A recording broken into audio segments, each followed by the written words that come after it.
क्या सोने से टेंशन, स्ट्रेस, एंजाइटी, डिप्रेशन खत्म हो सकता है? अगर मैं बिल्कुल शॉर्ट आंसर दूं तो आंसर है no. Sleep can not cure stress, anxiety, depression etcetera. ये शॉर्ट आंसर तो है, लेकिन ये आंसर सिंपल नहीं है। देखिए, स्लीप का डेप्रिवेशन, अगर हम नहीं सोते तो स्ट्रेस, एंजाइटी, डिप्रेशन वगैरह ये सब होते हैं। ये बात बिल्कुल ठीक है, ये बात बिल्कुल पक्की है। लेकिन अब सवाल है, क्या सोने भर से, can sleep alone cure all these things?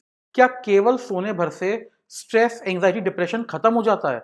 ऐसा नहीं होता, बल्कि कुछ केसेस में तो शायद प्रॉब्लम और बढ़ जाए अगर हम जरूरत से ज्यादा सोएं।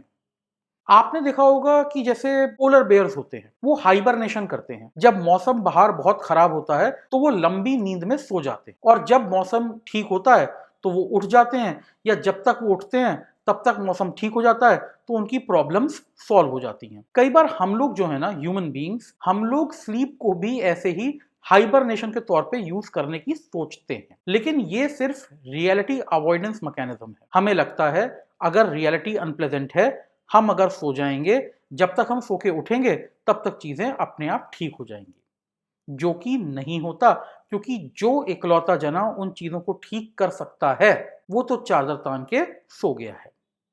अब मान लीजिए आपके पास ऑफिस का बहुत ज्यादा काम इकट्ठा हो रहा है, या आपका कोई एग्जाम है, आपका बहुत पोर्शन बचा हुआ है, और ऐसे किसी भी कारण की वजह से आपको स्ट्रेस हो रहा है और आप सो गए। प्रॉब्लम यह है कि जब आप उठेंगे तब तक कुछ भी नहीं बदलेगा। जो भी इश्यूज थे, जो भी आउटस्टैंडिंग काम था, वो तो वैसे का वैसा ही रहा, बल्कि जो आपका समय था वो समय और कम हो गया है। तो इफ एट ऑल एनीथिंग, जब आप उठेंगे तब तक आपका स्ट्रेस शायद और बढ़ जाएगा। 7 से 8 घंटे की जो स्लीप है वो बहुत इंपॉर्टेंट है। अगर आप 7 से 8 घंटा सो रहे हैं, ये आपके शरीर को, आपके ब्रेन को जो रेस्ट चाहिए वो देता है, तो ये स्लीप तो बहुत जरूरी है।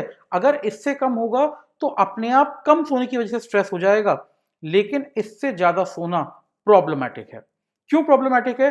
क्योंकि इससे ज्यादा जब आप सोते हैं तो आप जब बिस्तर पे लेटते हैं आपको इमीडिएटली नींद नहीं आती। जो ड्यूरेशन होती है आपके बिस्तर पे लेटने से नींद आने तक, उसमें क्या होता है, हम ओवर थिंकिंग करते हैं।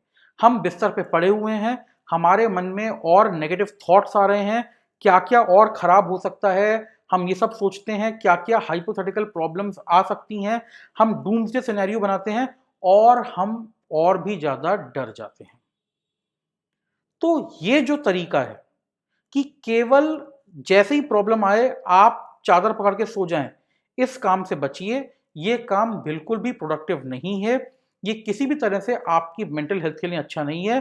इनफैक्ट एज आई सेड, ये आपकी मेंटल हेल्थ को केवल खराब कर रहा है।